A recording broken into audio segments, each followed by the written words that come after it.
kaitaasan, siya'y papurihan, Diyos ng lahat. Papuri sa kaitaasan, siya'y papurihan, ngayon at magpakailanman. Ang daigdigan, lahat ng naroon.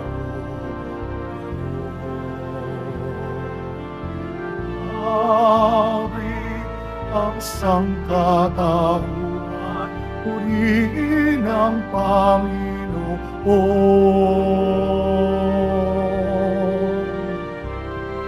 Papuri sa kaitaasan, siya'y papurihan, Diyos ng lahat. Papuri sa kaitaasan, siya'y papurihan, ngayon at magpakailanman.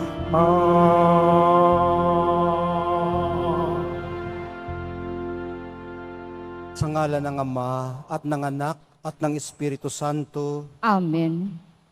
Ang pagpapala ng ating Panginoong Hesukristo, ang pag-ibig ng Diyos Ama, at ang pakikipagkaisa ng Espiritu Santo, naway sumain yung lahat.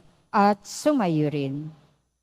Mga kapatid, aminin po muna natin pagsisihan ng ating mga kasalanan upang tayo po'y maging marapat gumanap sa banal na pagdiriwang. Inaamin ko Sa makapangyarihan Diyos at sa inyo mga kapatid, na lubha ako nagkasala sa isip, sa salita, sa gawa, at sa aking pagkukulang. Kaya isinasamo ko sa mahal na Birheng Maria, sa lahat ng mga anghel at mga banal, at sa inyo mga kapatid, na ako'y ipanalangin sa Panginoong ating Diyos. kaawaan tayo ng makapangyarihang Diyos, patawarin sa ating mga kasalanan at patnubayan sa buhay na walang hanggan. Amen. Panginoon, kaawaan mo kami. Panginoon, kaawaan mo kami. Kristo, kaawaan mo kami. Kristo, kaawaan mo kami. Panginoon, kaawaan mo kami. Panginoon, kaawaan mo kami. Manalangin. Papuri sa Diyos sa kaitaasan.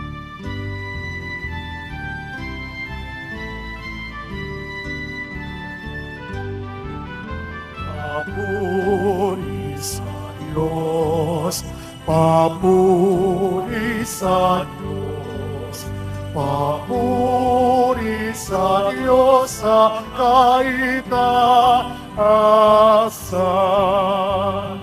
At sa lupa'y kapayapaan, at sa lupa'y kapayapaan, sa mga taong kinalulugdan niya. Pinupuri ka namin, inarangal ka namin, sinasamba ka namin, ipinagmumuli ka namin, pinasasalamatan ka namin. Dahil sa dakila mo ang kikapulian, Panginoong Diyos, Hari ng langit, Diyos amang makapangyarihan sa lahat, Panginoong Jesucristo, bugtong na anak, Panginoon Diyos, Kordero ng Diyos, anak ng Ama.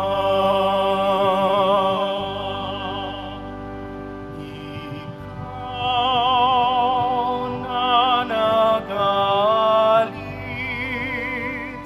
ng mga kasalanan ng sanlibutan.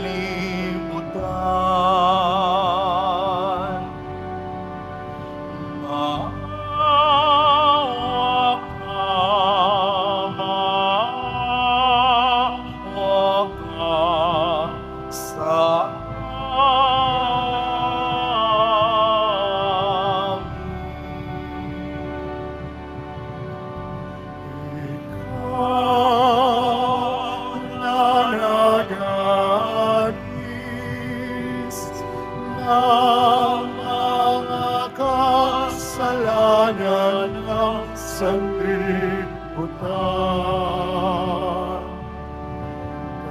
Tanggapin mo ang aming kahilingan. Tanggapin mo ang aming kahilingan. Ikaw na naluluklok sa kanan ng Ama, maawa ka sa amin. Sapagkat ikaw lamang ang banal at ang kataas-taasan. Ikaw lamang, O Jesucristo, ang Panginoon, kasama ng Espiritu Santo sa kadakilaan ng Diyos Ama. Amen. Ng Diyos Ama. Amen.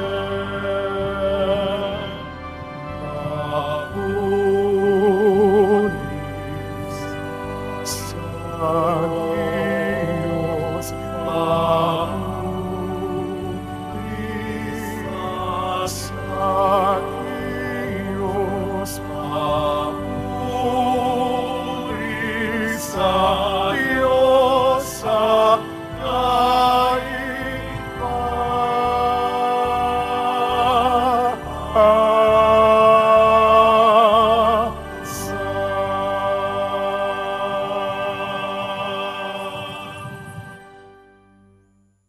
Manalangin tayo. Ama naming makapangyarihan, loobin mong aming maipagdiwang ang kapistahan ni Apostol Santo Tomas upang matuwangan niya kami sa pagdalangin kami magkamit ng buhay sa ngalan ng kanyang kinikilalang Panginoon at amin ding Panginoon na si Jesucristo kasama ng Espiritu Santo magpasawalang hanggan. Amen. Magsiupo ang lahat.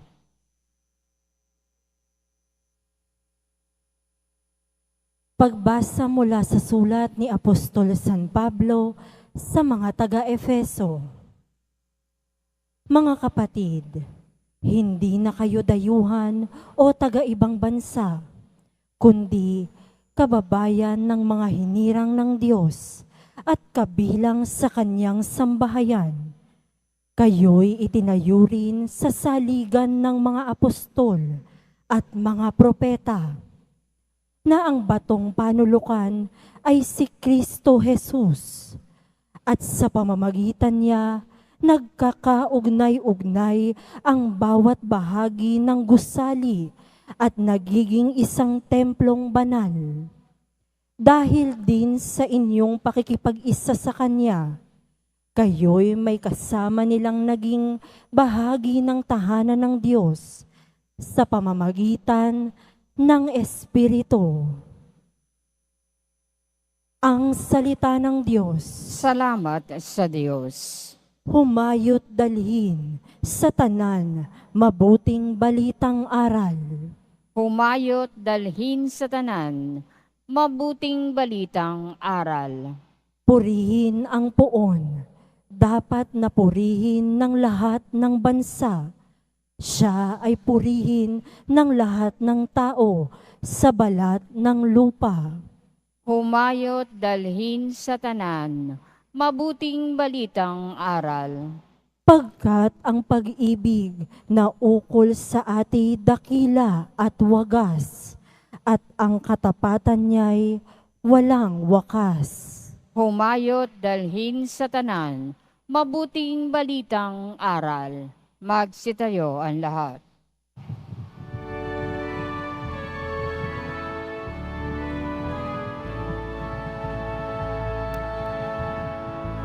Alleluia.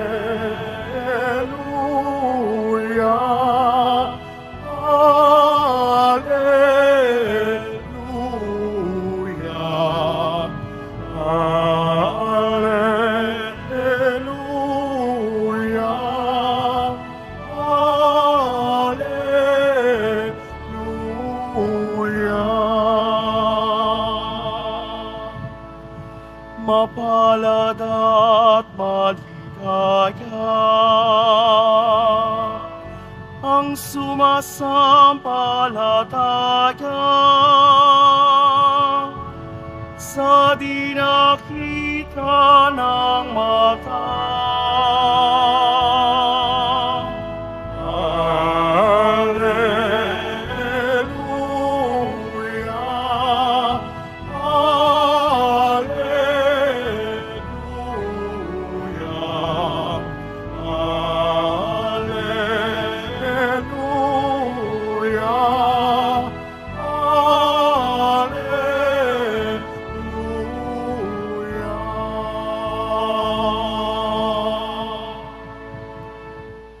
Sumainyo ang Panginoon. At sumayo rin. Ang mabuting balita ng Panginoon ayon kay San Juan. Papuri sa iyo, Panginoon. Si Tomas na tinaguriang kambal, isa sa 12 ay hindi nila kasama nang dumating si Jesus. Kaya't sinabi sa kanya ng ibang alagad, nakita namin ang Panginoon. Sumagot si Tomas, hindi ako maniniwala hanggat di ko nakikita ang butas ng mga pako sa kanyang mga kamay at naisusuot dito ang aking daliri at hanggat hindi ko na ipapasok ang aking kamay sa kanyang tagiliran. Makalipas ang 8 araw, muling nagkatipon sa loob ng bahay ang mga alagad. Kasama nila si Tomas.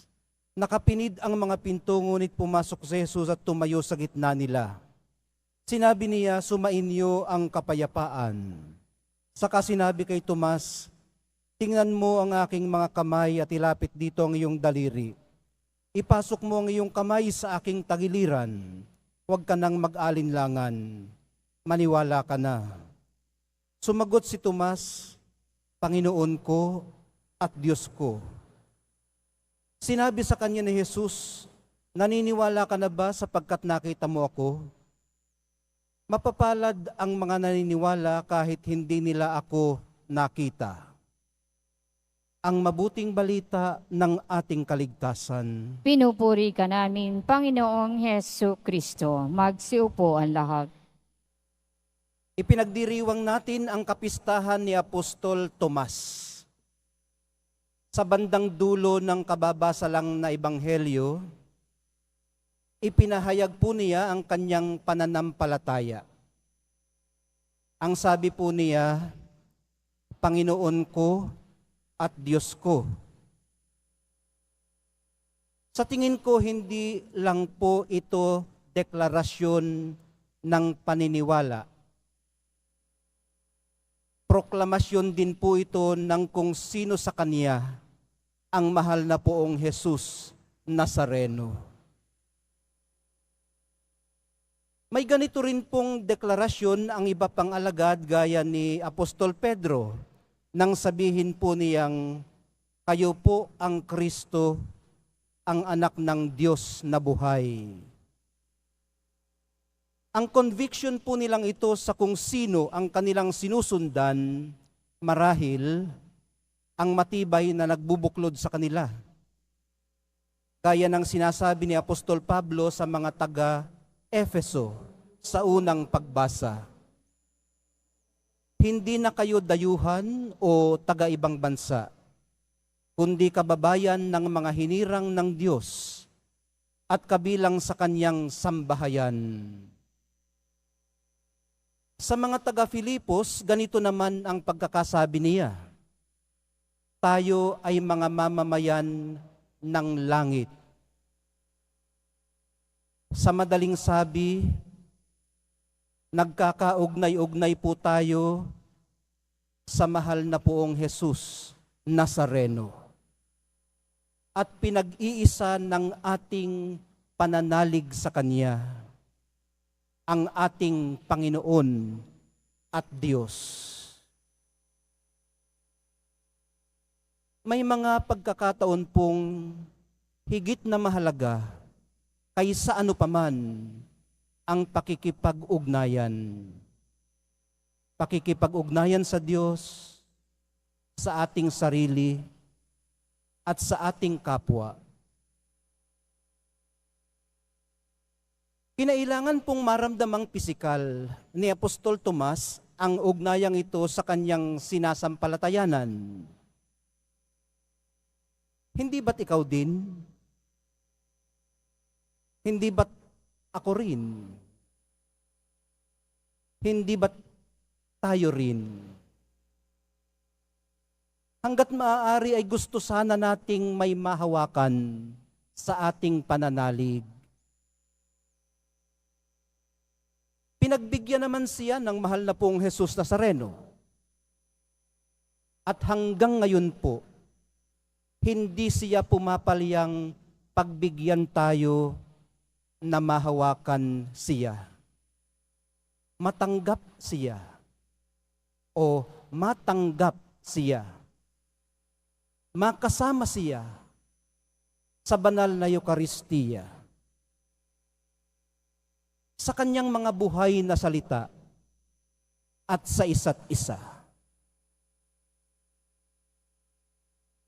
May mga pagkakataon pong nasa harapan na natin siya, hindi pa tayo makapaniwala. O hindi pa natin siya makita sa mga nasa harapan na natin. Nang pinagbigyan po ng mahal na pong Jesus Nazareno si Apostol Tomas na mahawakang pisikal ang kanyang mga sugat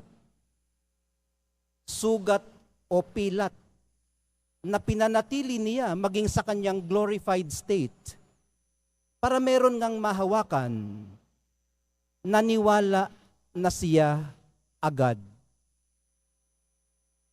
Yun lang ang kanyang hinintay at sapat na iyon sa kanya. Tayo kung minsan naghahanap pa ng pruweba. Hukay tayo ng hukay ng mga nagkapire-peresong kung ano-ano man na magtuturo sa atin at mag-uugnay sa panahong iyon na lumakad siyang gaya natin sa mundong ibabaw. At kung minsan naghihintay pa tayo ng Eucharistic miracle, kahit pa paano nag-e-expect tayo na magdugo ang Blessed Sacrament na ating tatanggapin o samantalang nasa ating dila. Samantalang ang pinakamalaki na miracle ay ang Eucharist mismo. May mga pagkakataon pong napagbigyan na tayong mahawakan siya, ayaw pa natin siyang hawakan. O at least, feeling unworthy tayo siyang hawakan. Ang punto po ay kung hindi sa Kanya tayo nakaugnay, kanino po tayo nakaugnay? Kung nakaugnay nga tayo. Otherwise, madidisintegrate tayo. Madidisconnect. Mapapag-isa. Ang biyaya nawa ng matibay na pakikipag-ugnayan ang ihatid sa atin ng banal na Eukaristiya. Ang grasya nawa ng matatag na pananampalataya ang ipagkaloob sa atin ng Espiritu Santo. Mahal na poong Jesus Nazareno, sa inyong habag at pag-ibig, pagbuklurin niyo po kaming sa inyo ay nananalig.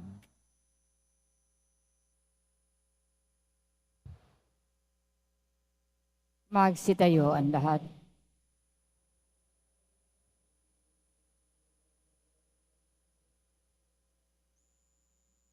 Minamahal kong mga kapatid, taglay ang pananampalataya ni Kristong muling nabuhay, na ang mga sugat ang tanda ng kanyang tagumpay. Ilapit po natin ang ating mga kahilingan sa Ama ng habag at pag-ibig. Sa bawat paglapit ang atin pong itutugon, Panginoon, tulungan mo kami sa aming kahinaan. Panginoon, tulungan mo kami sa aming kahinaan. Bilang isang simbahan, naway hindi tayo magkulang sa pagpapahayag ng ating pananampalataya. sa mga taong hindi sumasampalataya. Manalangin tayo. Panginoon, tulungan mo kami sa aming kahinaan. Ang simbahan sa Asya, naway magkaroon ng paglago.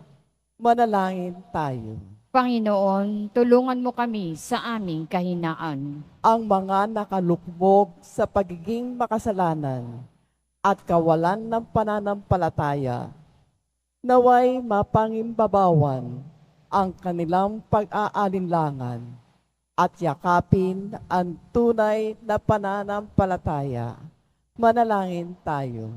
Panginoon, tulungan mo kami sa aming kahinaan. Ang mga nabibigatan sa buhay, lalo na ang mga may sakit at nangungulila, naway magtamasa ng kagalakan ng muling pagkabuhay ni Kristo. Manalangin tayo.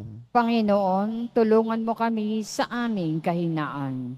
Ang mga namayapang tapat sa Panginoon, naway makabahagi sa kalwalhatian ng buhay na walang hanggan. Manalangin tayo. Panginoon, tulungan mo kami sa aming kahinaan. Ama, sa pagluhog namin sa iyo ng aming mga kahilingan, palalimin mo ang aming anak na nabubuhay at naghahari, magpasawalang hanggan. Amen. Magsiupo ang lahat.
Lahat. Manalangin po kayo mga kapatid upang itong ating paghahain ay kalugdan ng Diyos, Amang makapangyarihan. Tanggapin nawa ng Panginoon itong paghahain sa iyong mga kamay, sa kapurihan niya at karangalan sa ating kapakinabangan at sa buong sambayanan niyang banal. Ama naming lumikha, inihahain namin ang aming paglilingkod, kalakip ang dalangin itaguyod mo ang iyong mga kaloob sa amin. Ngayong kami nagpapasalamat sa iyo kaysa ng pagpupuri ni Apostol Santo Tomas. Sa pamamagitan ni Hesukristo, kasama ng Espiritu Santo, magpasawalang hanggan. Amen.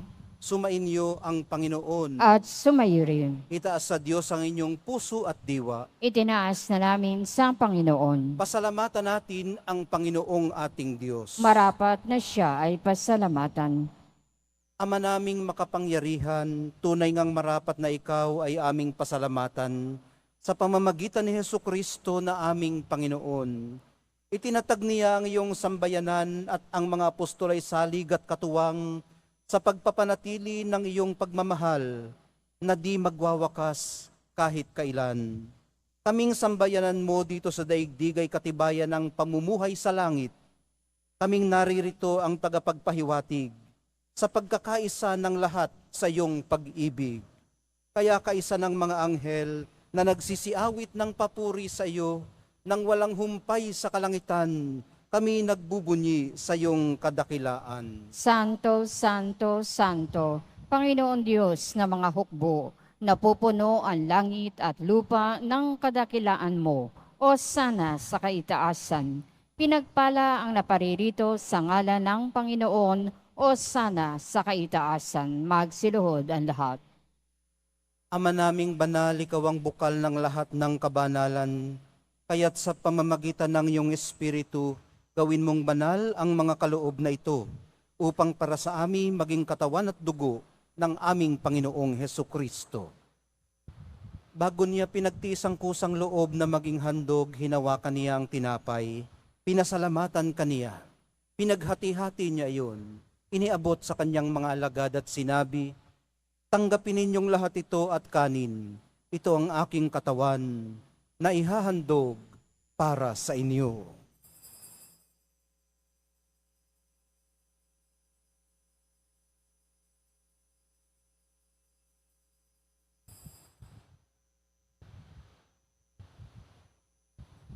Gayon din naman noong matapos ang hapunan, hinawakan niya ang kalis.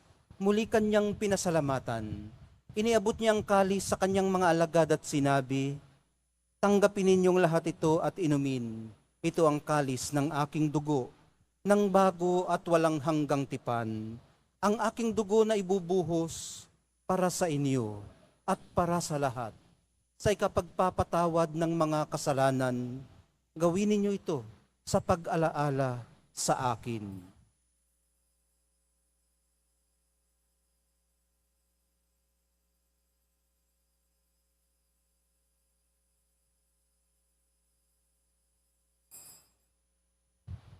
Magsitayo ang lahat. Ipagbunyi natin ang misteryo ng pananampalataya. Si Kristo'y namatay, si Kristo'y nabuhay, si Kristo'y babalik sa wakas ng panahon. Ama, ginagawa namin ngayon ang pag-alala sa pagkamatay at muling pagkabuhay ng iyong anak.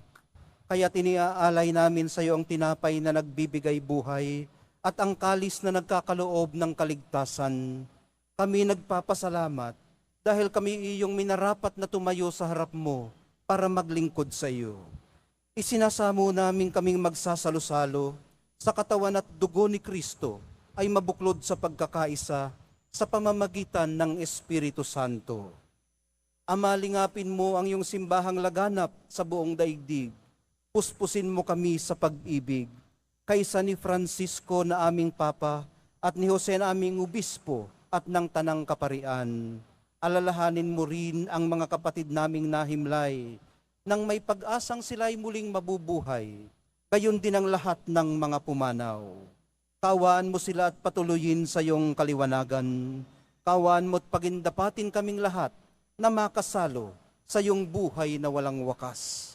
Kaysa ng mahal na Birheng Maria na ina ng Diyos, ng kabiyak ng puso niyang si San Jose, kaysa ng mga apostol, ni Apostol Santo Tomas, ni San Juan Bautista, na aming patron, at ng lahat ng mga banal na namuhay dito sa daigdig ng kalugod-lugod sa iyo, may pagdiwang nawa namin ang pagpupuri sa ikararangal mo sa pamamagitan ng iyong anak na aming Panginoong Hesukristo. Sa pamamagitan ni Kristo kasama niya at sa Kanya, ang lahat ng parangal at papuri ay sa iyo, Diyos Amang makapangyarihan, kasama ng Espiritu Santo, magpasawalang hanggan. Amen. Sa tagubili ng mga nakagagaling na utos at sa turo ni Jesus na Panginoon natin at Diyos, ipahayag po natin ng lakas loob. Ama namin, Sumasalangit ka, sambahin ang ngalan mo. Mapa sa amin ang kaharian mo. Sundin ang loob mo dito sa lupa para nang sa langit. Bigyan mo kami ngayon ng aming kakanin sa araw-araw at patawarin mo kami sa aming mga sala para ng pagpapatawad namin sa nagkakasala sa amin. At huwag mo kaming ipahintulot sa tukso at iadya mo kami sa lahat ng masama. hinihiling po namin kami iadya sa lahat ng masama, pagkalooban ng kapayapaan araw-araw, iligtas sa kasalanan at ilayo sa lahat ng kapahamakan, samantalang aming pinananabikan ang dakilang araw ng pagpapahayag ng tagapagligtas naming si Hesukristo. Sapagkat iyo ang kaharian at ang kapangyarihan at ang kapurihan magpakailanman. Amen. Panginoong Hesukristo, sinabi mo sa iyong mga apostol, kapayapaan ang iniiwan ko sa inyo, ang aking kapayapaan ang ibinibigay ko sa inyo. Tunghayan mong aming pananampalataya at huwag ang aming pagkakasala. Pagkalooban mo kami ng kapayapaan at pagkakaisa ayon sa iyong kalooban, kasama ng Espiritu Santo, magpasawalang hanggan. Amen. Ang kapayapaan ng Panginoon ay laging sumainyo. At sumayo rin. Magbigayan po kayo ng kapayapaan sa isa't isa.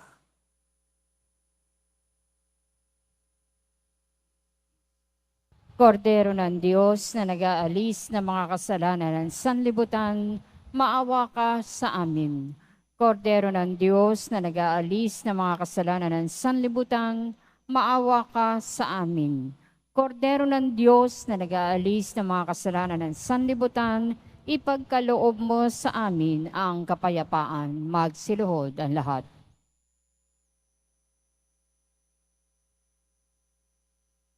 Ito ang kordero ng Diyos. Ito ang nag-aalis ng kasalanan ng sanlibutan. Mapapalad ang mga inaanyayahan sa piging ng kordero. Panginoon, hindi ako karapat-dapat na magpatuloy sa iyo. Ngunit sa isang salita mo lamang ay gagaling na ako.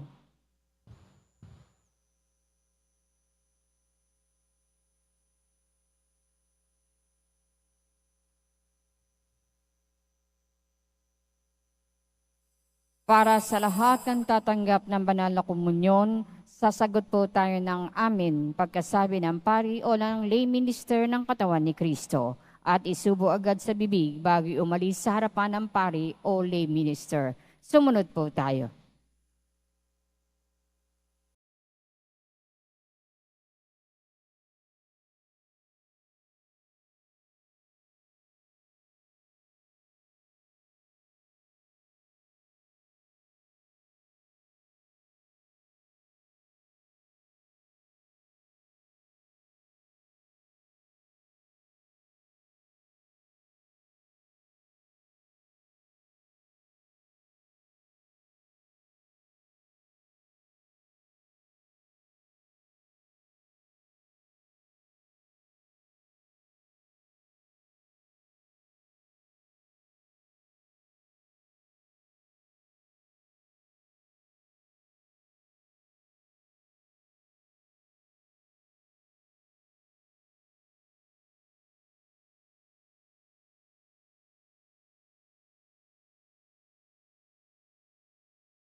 Magsitayo ang lahat. Manalangin tayo. Ama naming mapagmahal, ngayong kami nagsalo sa katawan ng bugtong na anak mo, mapanaligan nawa namin siya kaisa ni Apostol Santo Tomas, maipahayag nawa namin siya ay Panginoon namin at Diyos. Sa pamumuhay at sa tapat na paglilingkod, sa pamamagitan din niya kasama ng Espiritu Santo, magpasawalang hanggan. Amen. Sumainyo ang Panginoon. At sumayo rin. Ang Diyos na nagtayo ng simbahang nasasalig sa mga apostol ay maggawad nawa sa inyo ng pagpapala bilang tugon sa mga panalangin ni Apostol Santo Tomas ngayon at magpasawalang hanggan. Amen. Ang Diyos nawa ay siyang magbunsod sa inyo para tularan ng halimbawa ng mga apostol upang inyong mapatunayan sa lahat ng inyong katapatan sa Kanya ngayon at magpasawalang hanggan. Amen. Ang aral ng mga apostol ay magpatatag nawa sa inyong pananampalataya.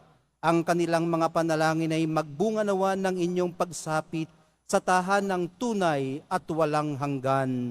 Amen. Mahal na poong Jesus Nazareno, inihayag mo sa pamamagitan ng krus ang walang maliw na pag-ibig ng Diyos sa sangkatauhan.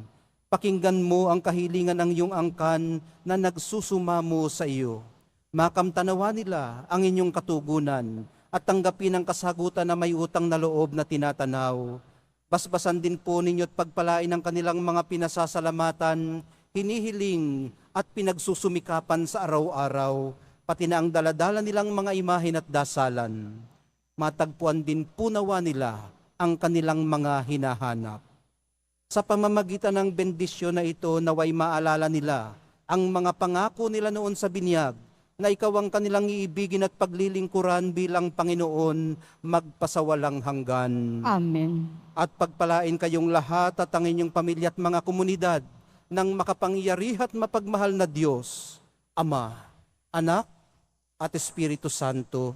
Amen. Naihandog na po natin ang banal na misa. Sa paglalakbay po natin sa buhay araw-araw, lumakad tayo sa liwanag, kapayapaan at pag-asa ng minamahal nating Nuestro Padre, Jesus Nazareno. Salamat sa Diyos.